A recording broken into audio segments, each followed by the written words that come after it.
hipotireoidismo. O hipotireoidismo é a produção excessiva dos hormônios tireoidianos. Como a principal função do hormônio tireoidiano é agir sobre o metabolismo, esse excesso da produção de hormônios, ou seja, o hipotireoidismo, causa uma aceleração direta sobre o metabolismo. Com isso, altera profundamente todas as funções dos órgãos, lembrando que os hormônios tireoidianos têm receptores em todos os órgãos. Então, a influência desse excesso de hormônio tireoidiano no corpo, assim como o hipotireoidismo, pode levar então a sintomas muito diversos. E esses sintomas vão depender principalmente da quantidade de hormônios produzidos e também qual é o órgão, qual é a parte do corpo que esses hormônios estão agindo mais, ou seja, qual a parte do corpo que tem mais sensibilidade para esses hormônios. Se esse excesso de produção de hormônios é discreto, os sintomas podem ser bastante discretos também, podem ser pouco evidentes. Mas no caso de uma produção realmente excessiva, pode ter sintomas muito importantes e até mesmo pode ter situações perigosas, como por exemplo, uma alteração muito importante dos níveis da pressão, os níveis pressóricos, que podem levar a um AVC, a um acidente vascular cerebral. O hipotireoidismo, assim como todas as doenças tireoidianas, é muito mais comum entre as mulheres, principalmente entre os 20 e 40 anos de idade, mas também pode acontecer em homens. Como eu já disse, as doenças tireoides realmente são muito mais frequentes nas mulheres, cerca de 7 vezes mais frequente nas mulheres que nos homens. E quais são os sintomas mais comuns relacionados ao hipertireoidismo?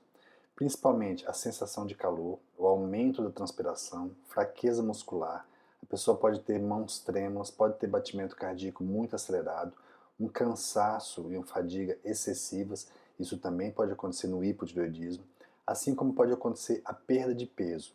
Vai poder também acontecer diarreia, evacuação frequente, pode acontecer irritabilidade, ansiedade e pode ter também problemas nos olhos, irritação, desconforto, assim como a irregularidade menstrual e infertilidade. O hipotireoidismo também pode cursar com infertilidade. Uma alteração que se destaca bastante no hipertireoidismo é a oftalmopatia de Graves. O que é isso? Nessa situação, ocorre a formação de complexos antígeno-anticorpo atrás das órbitas e os olhos ficam saltados. E com isso ocorre a projeção anterior. Isso é bastante típico em pessoas que têm hipertireoidismo de longa data. Essa alteração muitas vezes não regride, mesmo com o tratamento adequado do hipertireoidismo, sendo necessária a intervenção antes que isso aconteça. Então é extremamente importante o tratamento do hipertireoidismo antes de acontecer essa alteração que pode ser irreversível.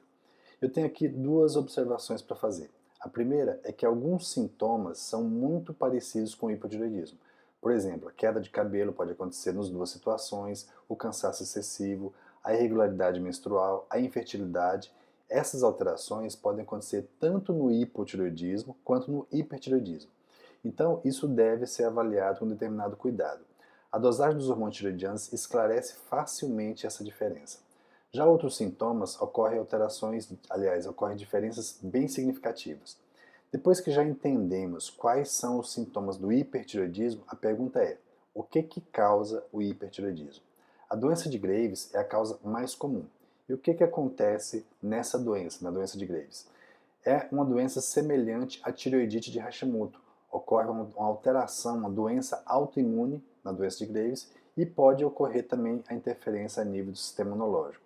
Só que nesse caso, ocorre um excesso do estímulo da tireoide, que acaba produzindo grande quantidade de hormônios, ela acaba sendo hiperestimulada. As tireoidites também podem ser causa de hipertireoidismo.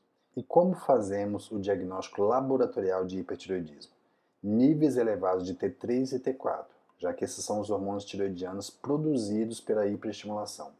E acontece também os baixos níveis de TSH, ou seja, o TSH está baixo e o T3 e T4 está elevado.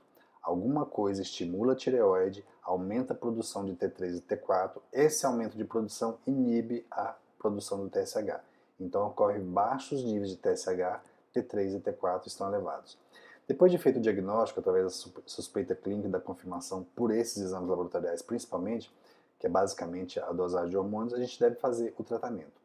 O tratamento do hipertireoidismo vai depender da causa, mas basicamente é feito com o uso de uma medicação antitireoidiana, ou então da administração de iodo radioativo. Pode ser feito também a cirurgia. Vamos fazer então uma abordagem geral nessas opções de tratamento. Os medicamentos antitireoidianos têm a intenção de reduzir a quantidade de hormônios que são produzidos pela tireoide. A principal medicação utilizada é uma medicação chamada metimazol. O nome comercial mais conhecido do metimazol é o Tapazol. Geralmente se inicia com a dose de 5 a 10 mg por dia e a gente vai ajustando essa dose de acordo com a necessidade. Outra medicação também utilizada é o propiltiuracil, que é mais utilizado geralmente em mulheres grávidas. De uma forma geral, a medicação controla o hipertireoidismo, mas não cura definitivamente. Um outro problema é que com o uso dessas medicações pode acontecer o estímulo da tireoide por outras coisas, outros fatores, e isso pode dificultar o controle adequado. Por isso, muitas vezes, mesmo com o uso da medicação, a gente acaba tendo dificuldade de controle clínico. O iodo radioativo é uma outra alternativa para o tratamento do hipertireoidismo, sendo que o iodo é captado pela tireoide. Lembrando que a tireoide ela capta bastante iodo. À medida que você administra iodo e esse iodo tem uma molécula radiativa nela, essa captação ocorre pela célula tireoidiana e essa radiação acaba matando a célula, ou seja, diminui a capacidade dessa célula de produzir hormônio. Então, a radiação destrói as células tireoidianas. Nessa abordagem, quando você usa o iodo radioativo, pode acontecer basicamente dois problemas.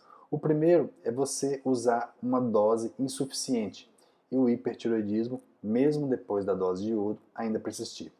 Outra possibilidade, mais comum, é destruir mais células tireoidianas. Nesse caso, você troca um caso de hipertireoidismo por hipotireoidismo, porque o iodo usado numa dose maior acaba matando muitas células tireoidianas e as células viáveis que continuam não são capazes de produzir hormônio na quantidade adequada. Ou seja, você troca o hipertireoidismo pelo hipotireoidismo.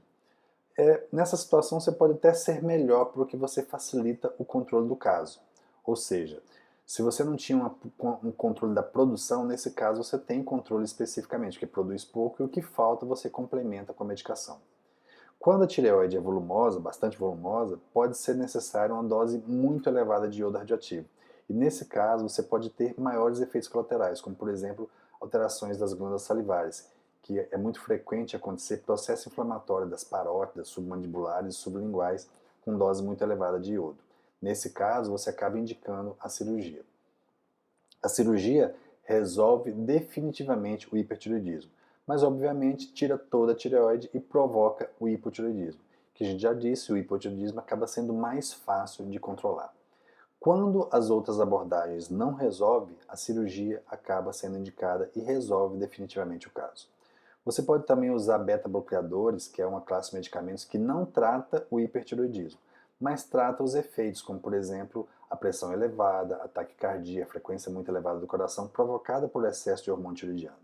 Então, nesse caso, pode-se usar medicações tipo atenolol, por exemplo, que controla a hipertensão e controla o aumento da frequência cardíaca e da ansiedade também, que pode estar associado ao hipertireoidismo. Qualquer uma dessas abordagens tem vantagens e desvantagens. Tem também riscos e tem benefícios. Por isso que cada caso deve ser avaliado individualmente para que se possa escolher a abordagem mais adequada para cada situação.